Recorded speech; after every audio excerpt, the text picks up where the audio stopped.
Apreciados colegas, hoy continuamos con este proceso de adiestramiento en educación continuada, sin costo, gratuito, de actividades que hacemos durante nuestros diplomados y cursos en educación continuada.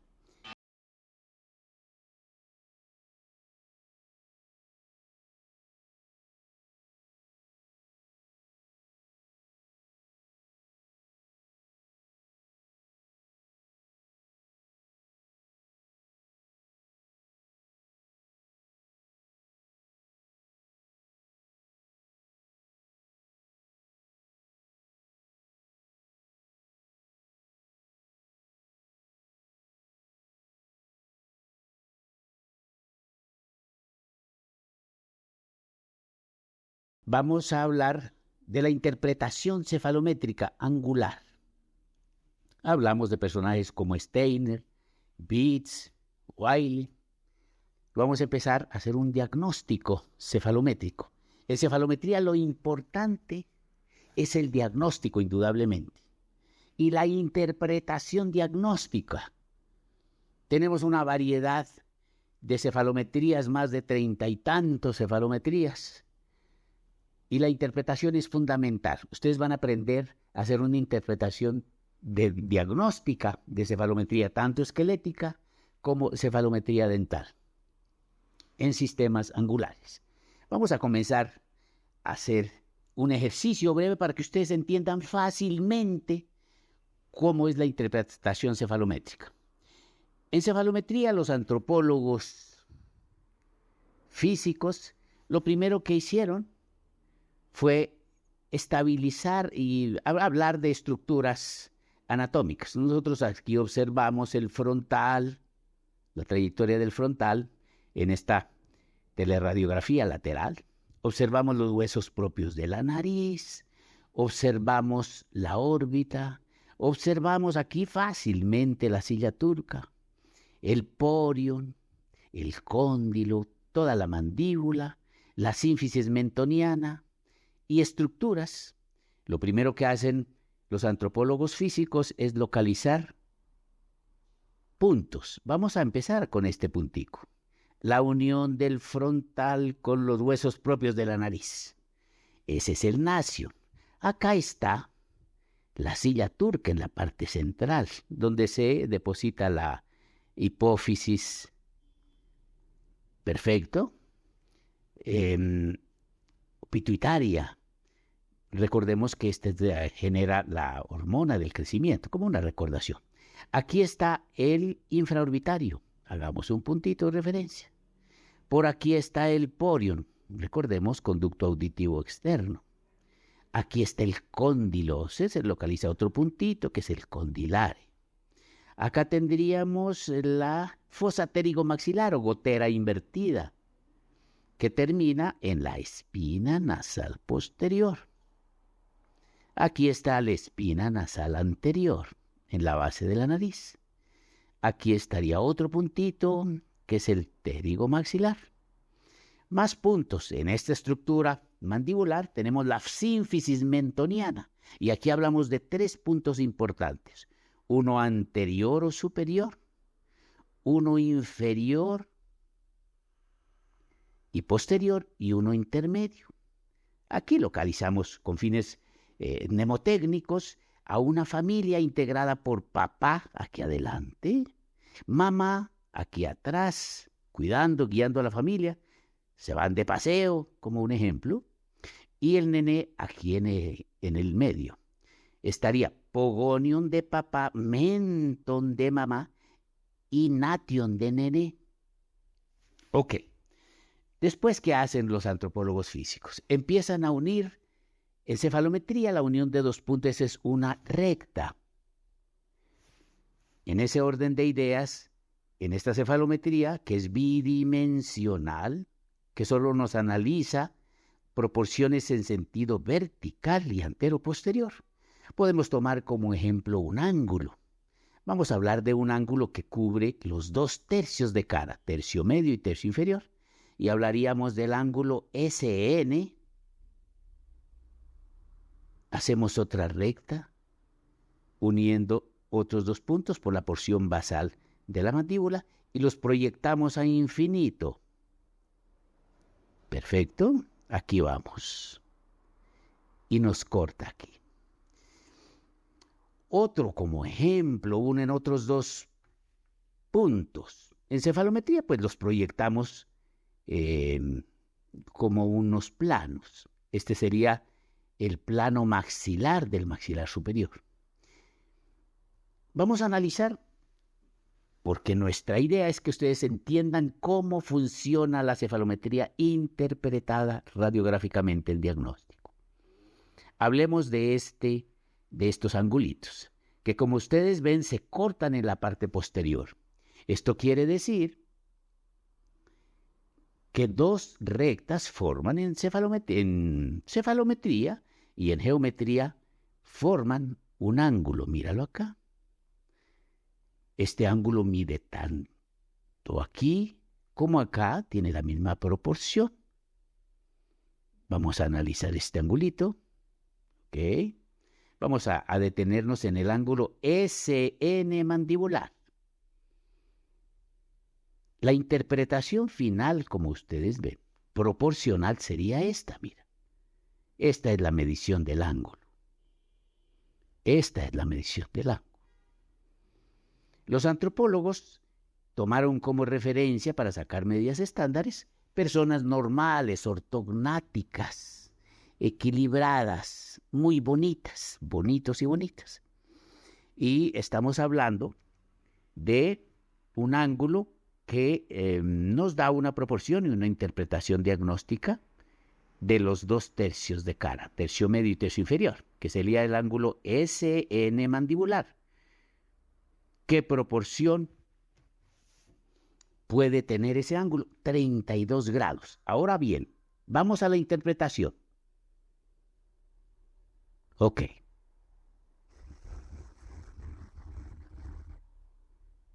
Es esta. Este ángulo, ojo, aquí está la interpretación. Este ángulo SN mandibular que tiene esta proporción, los ángulos son internos, ojo, ángulos internos. Tiene esta proporción.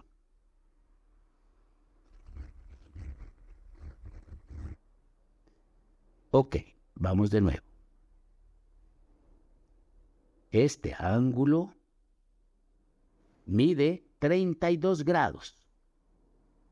Pregunta, ¿qué pasaría si ese ángulo no es de 32 grados, sino de 42 grados? ¿Qué pasa con la dimensión vertical de la cara? Aumenta, ¿verdad? El diagnóstico es tan sencillo como crecimiento vertical aumentado. Si no es de 32 grados, sino de 25, crecimiento vertical disminuido, mira. Crecimiento vertical aumentado de lo normal y crecimiento vertical disminuido. Es una proporción en sentido vertical. Recordemos que la cefalometría es bidimensional. Ok. Ahora vamos a hablar de otro ángulo. Sería el ángulo maxilomandibular. Mira, vamos a tomarlo en otro color para entenderlo muy bien.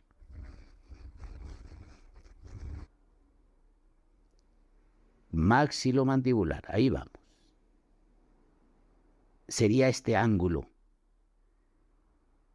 que indudablemente interpreta el tercio inferior de cara. Ese ángulo maxilomandibular, porque aquí está el plano maxilar, espina nasal anterior, espina nasal posterior, nos conforman el plano maxilar. Y tangente a la rama de la mandíbula estaría el plano mandibular. Ok, es esta interpretación del tercio inferior de cara. ¿Cuánto mide? 28 grados más o menos 5. Ahí va la interpretación, ustedes me van a responder. Si no tiene 28 grados, si no tiene 39 grados, ¿qué pasó con el tercio inferior de cara? Pues crecimiento vertical aumentado. Dado que el estándar es de 28 más o menos 5. Otra interpretación del mismo ángulo, SN ojo mandibular. Si no mide 28 más o menos 5, si no mide 20 grados, ¿qué pasó con el tercio vertical de la cara? Tercio vertical disminuido. Perfecto. En conclusión, tendríamos que los ángulos de vértices posteriores, ¿cuáles? Todos, absolutamente todos los ángulos de vértices posteriores nos dan una información del crecimiento vertical de la cara. Perfecto. Ya en cefalometría estos valores normales ya existen. Faltaría compararlos con la cefalometría y la medición que tú estás haciendo en el paciente.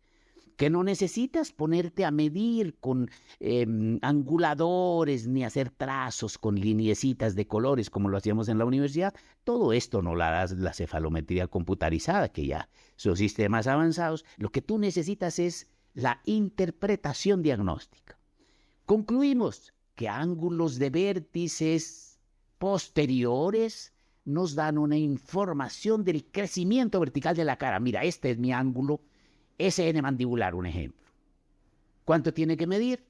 Vamos a la referencia, 32 grados. Si mide 42 grados, crecimiento vertical aumentado de la cara. Si mide 25, crecimiento vertical disminuido. Y estamos hablando de ángulos de vértices posteriores. Conclusión, ángulos de vértices posteriores, ¿cuáles todos?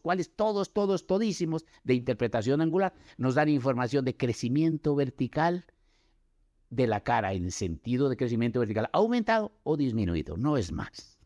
Ahora vamos con otra interpretación, que sería la dimensión anteroposterior. Borremos parte de los angulitos que tenemos acá.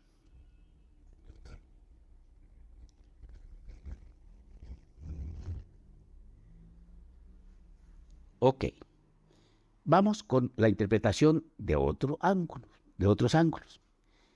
Los antropólogos hicieron también planos en sentido vertical. Ejemplo, de nación al punto A. Recordemos que el punto A es el punto de referencia del maxilar superior. Es la depresión de la prominencia del maxilar superior. ¿Cuánto mide ese ángulo? Ángulo interno también. Mira, este angulito mide 82 grados. ¿Qué pasa? Ustedes mismos me van a dar la razón de interpretación. ¿Qué pasa si no mide 82 este ángulo, si no mide 92? ¿Qué pasó con el maxilar superior? Protrusión, o como lo quieras llamar, crecimiento anteroposterior del maxilar superior. O prognasia, ya en términos más antropológicos. Protrusión, y si el ángulo es de menos de 82 y mide 72, retrusión. Conclusión, ojo. Ángulos de vértices superiores. ¿Qué ángulos? Todísimos, que van hacia la parte interna de la cara, del cráneo.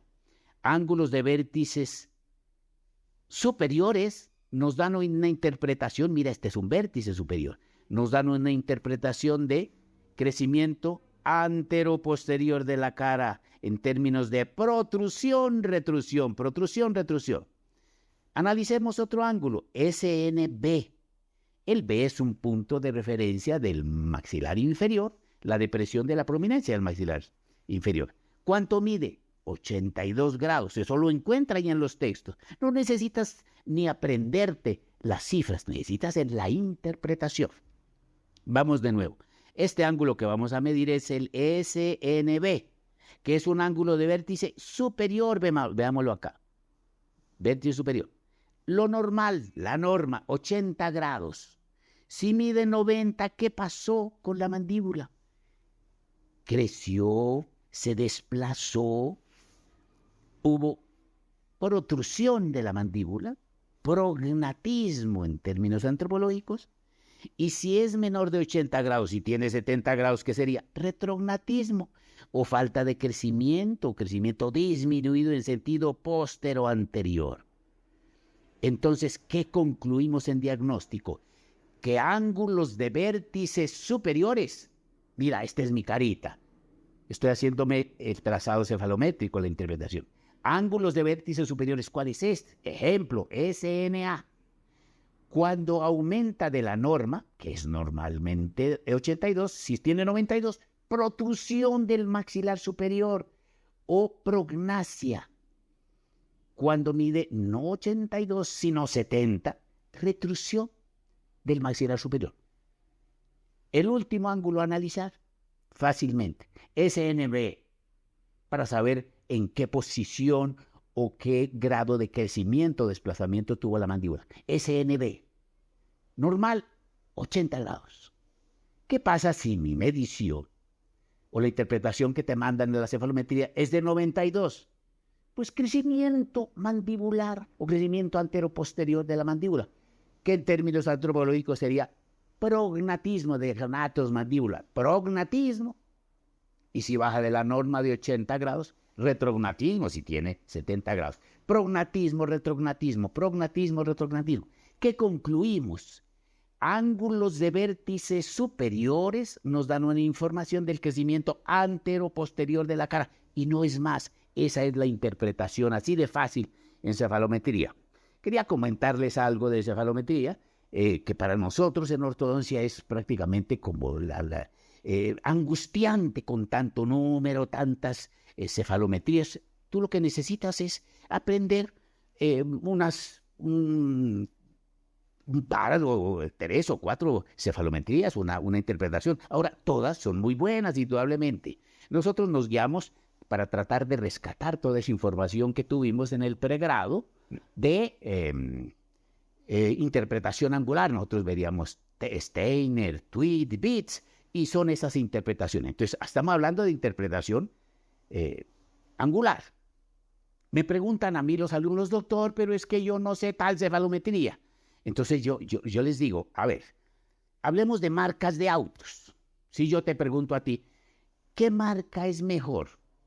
BMW, Mercedes, unas dicen, no, pues Mercedes, otros dicen BMW. Exacto, es saber manejar ese auto e interpretarlo. Y ni una no es mejor de la otra, todas son maravillosas. No me imagino yo a Bimbler diciendo, no, esta cefalometría y esta interpretación mejor que la haga o la hace mejor Steiner. No, Coca-Cola no va a decir, para estos casos tómese una Pepsi. No estoy haciendo propaganda, pero es muy racional lo que estoy diciendo. Entonces, queridos amigos, los invitamos. En este momento hicimos una interpretación básica de cefalometría esquelética. En cefalometría hay diagnóstico, esquelético, cefalométrico en términos de crecimiento vertical aumentado de la cara, falta de crecimiento o disminución de crecimiento. Hay crecimiento anteroposterior de las estructuras óseas en protrusión, retrusión. Y también hay una interpretación dental cefalométrica que corresponde a la inclinación de los dientes en sentido anteroposterior de los segmentos anteriores. Entonces vamos a continuar en nuestro próximo módulo de adiestramiento sin costo para que ustedes tengan la oportunidad de ingresar a este campo maravilloso de la ortodoncia. Pueden consultarnos sus casos clínicos, estamos para colaborarles, para ayudarles. Por favor, envíenos sus casos clínicos, nos fascinan los casos complicados. Complicados o no complicados, pueden ustedes escribirnos en nuestro canal de YouTube o por vía WhatsApp cuando empecemos a trabajar todo ese concepto para que tengan un grupo de estudio con nosotros y puedan tener confianza en la elaboración de diagnóstico, pronóstico y plan de tratamiento. Y ya después entraremos en otras áreas de biomecánica. Un abrazo.